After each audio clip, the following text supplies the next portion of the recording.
Assalamu alaikum viewers, hope you are doing well. Our today's topic is about terms related with simple harmonic motion. Now we will explain some terms which are important for simple harmonic motion. Explain terms related with simple harmonic motion. We discuss different terms which characterizes simple harmonic motion: vibration, time period, frequency, amplitude. These are the terms which are important for the simple harmonic motion, which characterizes the simple harmonic motion. ये वो terms हैं जो कि simple harmonic motion की properties को define करती हैं कि कोई भी बॉडी जब वाइब्रेट करे सिंपल हार्मोनिक मोशन की फॉर्म में तो उसकी वाइब्रेशन कैसी हो, उसका टाइम पीरियड कैसा हो, उसकी फ्रिक्वेंसी कैसी हो और उसका एम्पलीट्यूड कैसा हो। अब वन बाय वन इनकी एक्सप्लेनेशन देखते हैं। Term related with simple harmonic motion में फर्स्ट जो टर्म है वो है vibration.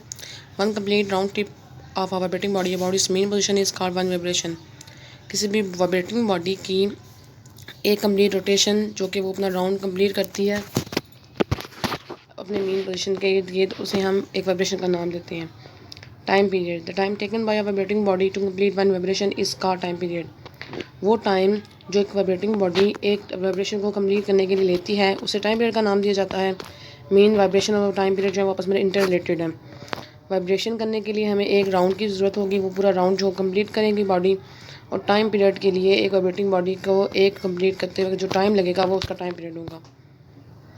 Frequency, the number of vibrations और cycles of a vibrating body in 1 second is called its frequency. It is reciprocal of time period that is F = 1/T। Frequency जो होती है वो नंबर ऑफ वाइब्रेशंस के ऊपर depend करती है कि कितने वाइब्रेशन एक सेकंड में कवर की गई। एक टाइम पीरियड उसका सेलेक्ट किया जाएगा, उस टाइम पीरियड में वो कितनी वाइब्रेशंस करती है, कितने साइकिल कंप्लीट करती है वाइब्रेटिंग बॉडी, उसको उसकी फ्रीक्वेंसी का नेम दिया जाता है। और ये टाइम पीरियड के रेसिप्रोकल में होती है। मीन इसका फार्मूला अगर हम देना चाहें तो वो होगा F = 1/T।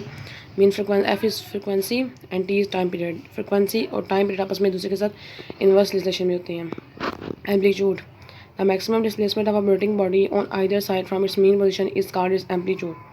एक बॉडी को मूवमेंट करने के लिए अप एंड डाउन मूव करना पड़ता है सो दैट उसकी एक फ्रिक्वेंसी एक ड्यूरेशन जो है वो कंप्लीट होती है। वो मैक्सिमम डिस्प्लेसमेंट जो बॉडी कवर करती है फ्रॉम इधर साइड, वो जाके या ऊपर हो या नीचे हो, अपनी मेन पोजीशन के अराउंड ही हो, चाहे अप हो या चाहे डाउन हो, उसको हम एम्पलीट्यूड का नाम देते हैं। जो भी उसका मैक्सिमम डिस्प्लेसमेंट होगा जिस हायर पॉइंट तक वो जा सकती है। उम्मीद है आपको लेक्चर की समझ आ गई होगी। मज़ीद वीडियोज़ के लिए मेरे चैनल को लाइक और सब्सक्राइब कर दीजिए। Thank you so much. अल्लाह हाफिज़।